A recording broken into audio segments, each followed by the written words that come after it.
Muy buenos días, bienvenidos al primer repaso a la actualidad del día aquí en Negocios Televisión. Es lunes, arranca la segunda semana de abril y venimos de la primera semana de recortes tras 10 semanas consecutivas de ganancias en cuanto a los principales índices bursátiles y de cara a lo que lleva a ser una semana de entrada en esa temporada de resultados. Van a comenzar además los grandes bancos americanos, como siempre, a rendir cuentas y los futuros de los principales índices se preparan para arrancar la semana con tono positivo. Todo esto en un momento en el que hemos visto al oro marcar un nuevo máximo histórico en medio de las tensiones geopolíticas, en medio de lo que son esa fortaleza de los datos laborales, mirando a Estados Unidos, mirando a China, que apuntan a ese consumo de la demanda del petróleo y que ha llevado a esa onza de oro a marcar los 2.353,70 dólares la onza. Tensión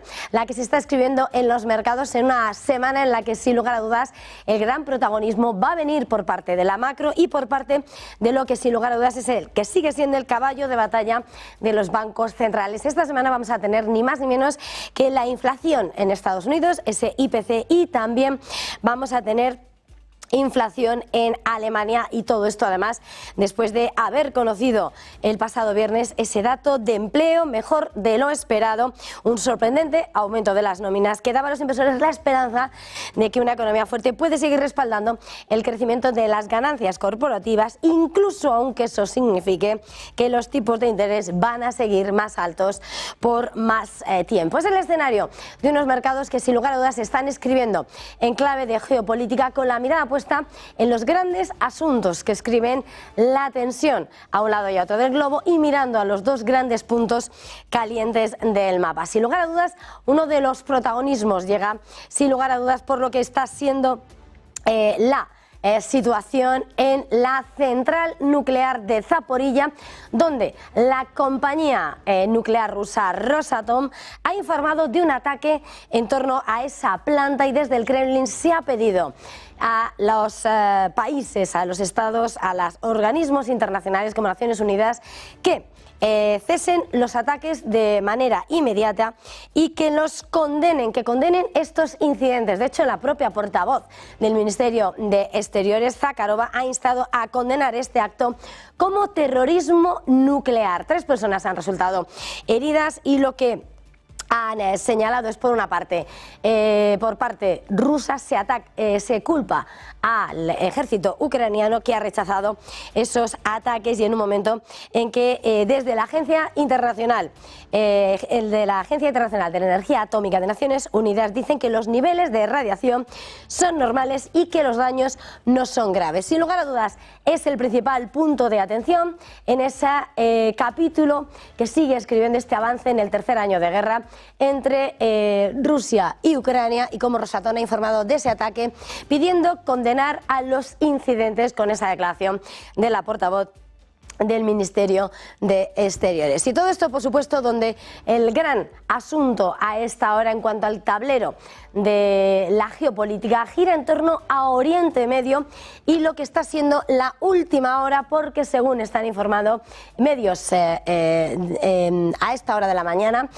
habría ya un acuerdo básico en las conversaciones entre la delegación de Israel y de Hamás, del movimiento de resistencia islamista, que habrían retomado las conversaciones este domingo en Egipto, y que, tras haber alcanzado unos acuerdos mínimos de los que ninguna de las partes han confirmado, se volverán a ver en 48 horas. Parece que se introduce un cierto respiro en lo que está siendo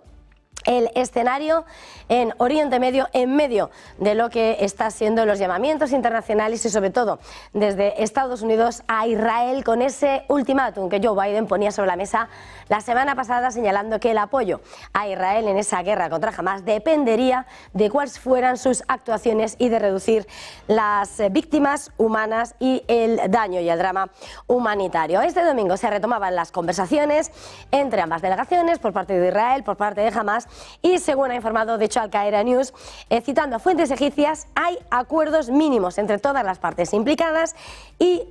tanto de una parte como de la otra, el compromiso está en volver en las próximas 48 horas a la negociación. Jamás habría reiterado este domingo sus exigencias, entre ellas un alto el fuego permanente, la retirada de las fuerzas israelíes de Gaza y el regreso de los desplazados y un intercambio de prisioneros palestinos por rehenes israelíes retenidos en Gaza. Y todo esto, por supuesto, mientras por parte de Israel la declaración más fuerte ha llegado en las últimas horas por parte del primer ministro israelí, por parte de Benjamín Netanyahu, que en cuanto a los movimientos en el escenario de guerra se han retirado algunas tropas de Gaza y eso sí, ha dicho que la victoria está cerca, ya reiterada, que no habrá un alto el fuego en Gaza sin liberación de rehenes. Iremos conociendo los detalles, veremos a ver si se va confirmando esta información que escribe La Última Hora mirando a este escenario, a Oriente Medio y todo esto, por supuesto, en medio ante el temor de lo que ha vuelto a ser las amenazas que han vuelto a poner sobre la mesa este fin de semana por parte de Irán, en concreto el jefe del ejército iraní, que ha vuelto a advertir que va a imponer un daño máximo a Israel tras el ataque al consulado de Damasco. Recordemos que el gobierno de Teherán sigue acusando a Israel de ese ataque contra el consulado iraní en Damasco, en el que fallecían algunos de sus responsables, de su guardia iraní, y ahora ha vuelto a poner sobre la mesa esa advertencia. Habrá represalias y darán el daño máximo a Israel en respuesta a ese ataque que se llevó y se cobró la vida de 7 miembros de la Guardia Revolucionaria, incluidos 2 generales. Dice que la respuesta se dará en el momento adecuado, con planificación y con el daño máximo al enemigo. Recordemos, esa advertencia centrada en el escenario de Irán amenazando a Israel fue la que precisamente elevaba esos precios del petróleo por encima de $91 el barril, justo cuando lanzaban las primeras amenazas a finales de la semana pasada, y convirtiendo Oriente Medio en ese punto del mundo de ebullición ante el temor de que se llegue a esa escalada, esa conflagración regional del conflicto, que es lo que más se está temiendo, sobre todo de cara a lo que puede ser efectivamente no solamente esa conflagración regional, sino además que afecte ya al campo energético. Y todo esto, por supuesto, mientras entre los grandes asuntos que siguen ilustrando la crónica, las tensiones entre la primera y segunda economía del mundo y esas rivalidades que se van sellando en asociaciones estratégicas. Estados Unidos, Gran Bretaña y Australia están evaluando ampliar el pacto de seguridad AUKUS para disuadir a China. De hecho, los ministros de defensa de los 3 países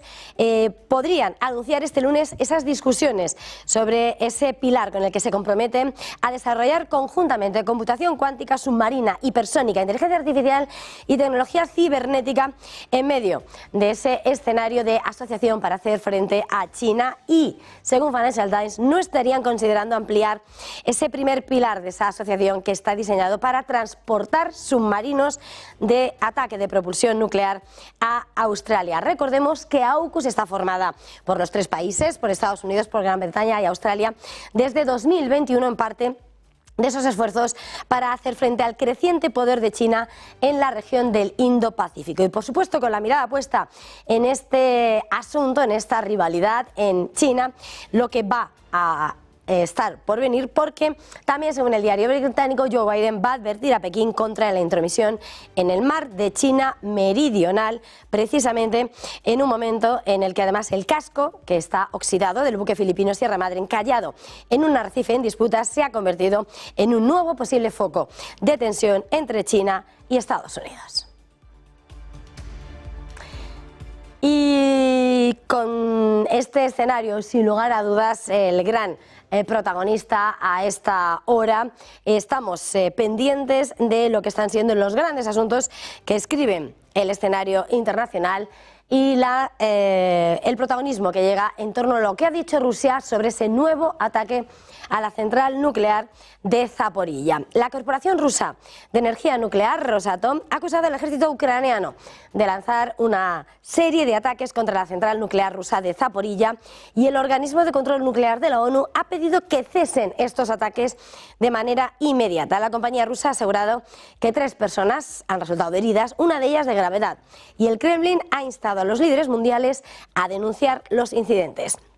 Tanto los funcionarios rusos como la Agencia Internacional de la Energía Atómica de la ONU aseguran que los niveles de radiación son normales y que los daños no son graves. En cuanto al armamento que se habría utilizado para atacar en la planta, han señalado que fue un dron quien atacó una zona de carga y posteriormente otro que golpearía la cúpula del sexto reactor. La portavoz del Ministerio de Exteriores, María Zakharova, ha instado a condenar el acto de terrorismo nuclear.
Doce minutos pasan de las 7 de la mañana y sin lugar a dudas seguimos pendientes en este primer repaso de la actualidad del día de lo que están siendo los grandes asuntos que escriben esta mañana del lunes 8 de abril y que pasa sin lugar a dudas por lo que está siendo un precio del oro que vuelve a marcar máximo histórico en un movimiento en el que a esta hora de hecho vemos cómo escala un 0,55% y ha llegado a superar ese nuevo máximo histórico que le ha llevado por encima de los 2.353 puntos, un nuevo movimiento en el que estamos viendo cómo el oro vuelve a convertirse en el gran protagonista de unos mercados que esta semana, recordemos, van a tener que enfrentarse con lo que va a ser ese dato de inflación en Estados Unidos y además con ese inicio de la campaña de resultados que va a ser el claro protagonista de este nuevo episodio en los mercados y en un momento en el que además venimos tras haber conocido ese dato de empleo en Estados Unidos mejor de lo esperado y que hace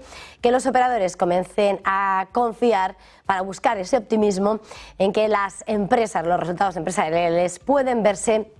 favorecidos por esa resiliencia económica. En este contexto, lo que estamos viendo, además en la lectura de los mercados, es el retroceso a esta hora en el precio del petróleo. Tenemos al Brent, al de referencia en Europa, en los $89,92 el barril y el West Texas en los $85,76 barril, en un momento en el que si hay algo que es un claro protagonismo, está siendo ese movimiento que hemos estado viendo en las tensiones geopolíticas y que en la relajación con respecto a lo que ha sido las últimas jornadas. Con todo esto, por supuesto, el claro protagonismo a esta hora se escribe en lo que está siendo un episodio más en el enfrentamiento entre las fuerzas ucranianas y Rusia en este tercer año de guerra, y que este año, en las últimas horas, el nuevo epicentro informativo ha estado en esa central nuclear de Zaporilla. Por parte de la compañía nuclear rusa Rosatom se ha denunciado un nuevo ataque contra la central, y por parte del Kremlin, la portavoz del Ministerio de Exteriores, María Zaharova, ha pedido que se condenen, que los actores internacionales condenen estos incidentes que ha definido como ataques terroristas nucleares, y en un momento en el que han denunciado lo que ha sido esos ataques por parte de las fuerzas ucranianas, al tiempo que el organismo de control nuclear de la ONU ha pedido que cesen los ataques de manera inmediata. Rosatom ha asegurado que 3 personas han resultado heridas, una de ellas de gravedad, y el Kremlin, como decimos, insta a los líderes mundiales a denunciar los incidentes. Tanto los funcionarios rusos como la Agencia Internacional de la Energía Atómica de la ONU han asegurado que los niveles de radiación son normales y que los daños no son graves. La compañía Rosatom ha denunciado que el ataque se habría producido en varios episodios, uno de ellos con un dron habría atacado una zona de carga y otro la cúpula del 6º reactor.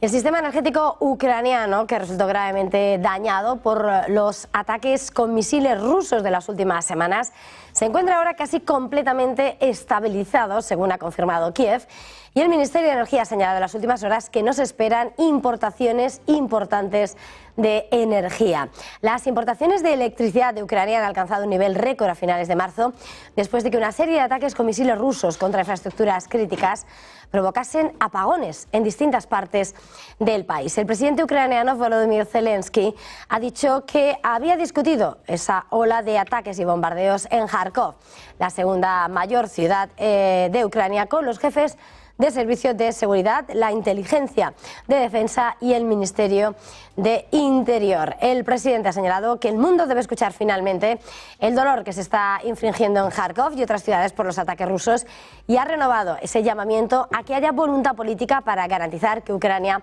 obtenga defensas aéreas adecuadas. Y Oriente Medio sigue convirtiéndose en un punto de máximo interés, sobre todo después de que Israel haya confirmado la retirada de más soldados del sur de Gaza, hasta dejar solo una brigada, mientras el gobierno israelí y Hamas han vuelto a enviar delegaciones a Egipto para mantener nuevas conversaciones sobre ese posible alto el fuego en el conflicto que ya cumple 6 meses. Israel ha estado reduciendo su número de soldados en Gaza desde principios de año para aliviar a los reservistas, al tiempo que se encuentra bajo la presión creciente de su gran aliado de Estados Unidos para mejorar la situación humanitaria. El portavoz militar israelí no ha dado detalles sobre los motivos de la retirada de los soldados ni sobre el número de los involucrados, pero el ministro de Defensa, Yoav Gallant, ha señalado que las tropas se estarán preparando para futuras operaciones en Gaza. Tanto Israel como Hamas, como decimos, han enviado a sendas delegaciones para retomar las conversaciones con posiciones marcadas. Hamas quiere que cualquier acuerdo ponga fin a la guerra, retire a las fuerzas israelíes. Israel ha dicho que después de cualquier tregua derrocarán a Hamas, que ha jurado su destrucción. Y precisamente oficiales militares han declarado en las últimas horas, como les estamos contando, que Israel está retirando algunas tropas de la ciudad de Han Yunis en Gaza, señalando que han terminado allí su misión cuando la guerra contra Hamas ha entrado en su 6º mes. Israel, de hecho, ha señalado que esa división de comando 98 se ha trasladado fuera de la segunda mayor ciudad de Gaza. Mientras tanto, la retirada va acompañada de lo que han sido las declaraciones del primer ministro israelí. Benjamín Netanyahu ha retirado las tropas, pero ha dicho además que la victoria está cerca, reiterando que no habrá un alto el fuego sin liberación de rehenes. Y junto con las declaraciones oficiales, la noticia que va engrosando la crónica mirando esta zona del mundo de última hora. Este domingo se han retomado las conversaciones entre las delegaciones de Israel y Hamás y a estas horas se ha informado de avances claros. Según han informado medios, citando a fuentes egipcios, hay acuerdo mínimo entre las partes implicadas y que se han alcanzado en el Cairo. Según Al Qaeda News, el domingo tanto Israel como Hamás habrían enviado sus equipos a Egipto para mantener esas conversaciones sobre un posible alto el fuego que se prolonga por 6 meses y ninguna de las partes ha confirmado la información de que se haya alcanzado ese acuerdo de mínimos. Sin embargo, según este medio, las delegaciones de Hamás y de Qatar además han abandonado el Cairo y van a volver dentro de 2 días para acordar los términos del acuerdo final, mientras que la delegación israelí y la estadounidense abandonarán la capital egipcia dentro de unas horas. Añaden además que las consultas continuarán durante las próximas 48 horas. Como decimos, las delegaciones de Hamás y de Qatar son las que se han marchado del Cairo las primeras y las siguientes van a ser la delegación israelí y estadounidense. Y por supuesto la situación en Oriente Medio clave, esas negociaciones, esa búsqueda de alto el fuego en medio de la dramática situación en Gaza, aunque el escenario no se simplifica, sobre todo desde la entrada en escena de Irán y sus advertencias, su llamamiento a las represalias contra Israel tras el ataque contra el consulado iraní en Damasco. El jefe del ejército de Irán ha advertido en las últimas horas este fin de semana que va a imponer un daño máximo a Israel en respuesta al ataque lanzado contra el consulado iraní en Siria, que causó la muerte de 7 miembros de la Guardia Revolucionaria, incluidos 2 generales. Según las declaraciones del jefe del Estado Mayor de las Fuerzas Armadas iraníes, definitivamente la respuesta, dice, Irán la dará en el momento adecuado, con planificación y con un daño máximo al enemigo de una manera que, dice, le hará arrepentirse de su acción. Son declaraciones que ponía sobre la mesa durante la ceremonia del entierro del máximo responsable de la Fuerza Quds en Siria y el Líbano, donde denunció que Estados Unidos es el mayor cómplice de ese crimen. Irán sigue responsabilizando a Israel de ese ataque contra el consulado en Damasco. Y en las últimas horas, clave también la noticia que nos hace mirar a Asia. El Ministerio de Defensa de Corea del Sur ha informado del lanzamiento del segundo satélite espía del país, que ha entrado en órbita después de su lanzamiento en un cohete SpaceX Falcon 9 desde el Centro Espacial John Kennedy en Florida. El lanzamiento, que se produce después de que el primer satélite espía de Seúl fuera puesta en órbita desde la base de la Fuerza Espacial Vandenberg de California, en California, ha sido retransmitido en directo en las plataformas de X y de YouTube. Ese cohete Falcon y el satélite se separó con éxito del vehículo de lanzamiento 45 minutos después y entró en ese objetivo de órbita. Ha realizado comunicaciones exitosas con una estación terrestre aproximadamente 2 horas y 40 minutos después de ese lanzamiento. Recordemos que esos lanzamientos consecutivos de satélites de reconocimiento se producen en medio de esa carrera contra Corea del Norte por sus capacidades militares en el espacio. Después de que 2 intentos anteriores terminaran en un accidente de cohete, recordemos que Pyongyang informaba en noviembre del año pasado que utilizó su propio vehículo de lanzamiento Cholima-1 para colocar en órbita un satélite de reconocimiento, el Manlyong-1. Y mirando hacia el presidente de Estados Unidos, Joe Biden, va a advertir a Pekín contra la intromisión en el mar de China Meridional. El casco oxidado del buque filipino Sierra Madre, encallado en un arrecife en disputa, se ha convertido en un posible foco de tensión nuevo entre la primera y segunda economía del mundo. En este contexto, de ahí la intención de Washington de advertir a su rival, a China, sobre su actividad cada vez más agresiva en el mar de China Meridional. Y lo va a hacer esta semana durante las cumbres que va a mantener con el primer ministro nipón, Fumio Kishida, y el presidente filipino, Ferdinand Marcos. Según funcionarios estadounidenses han informado, Biden va a expresar su preocupación por la situación en torno a ese Second Thomas Cole, un arrecife sumergido en esas islas de Spratly, donde la Guardia Costera china ha utilizado cañones de agua para impedir que Filipinas reabastezca a los marines en la sierra en ese barco oxidado que ha estado en el arrecife durante 25 años. Biden va a hacer hincapié en que el Tratado de Defensa Mutua entre Estados Unidos y Filipinas se aplica a la Sierra Madre y va a trasladar esa preocupación, según los funcionarios, a Financial Times. Ese mismo funcionario ha señalado en tono de advertencia que China está subestimando el potencial de una escalada. Han tratado, dice, de dejarlo claro en una serie de conversaciones, que ese tratado de defensa mutua cubre a los marineros y los barcos filipinos por extensión.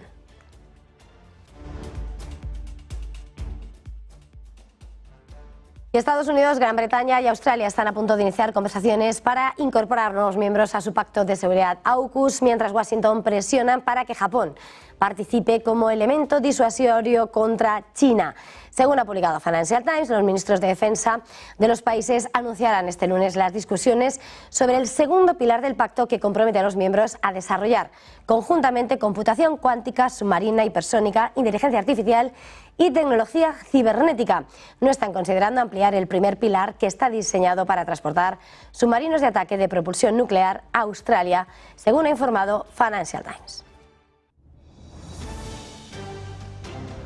Y en este punto hacemos una pequeña pausa para publicidad y enseguida volvemos.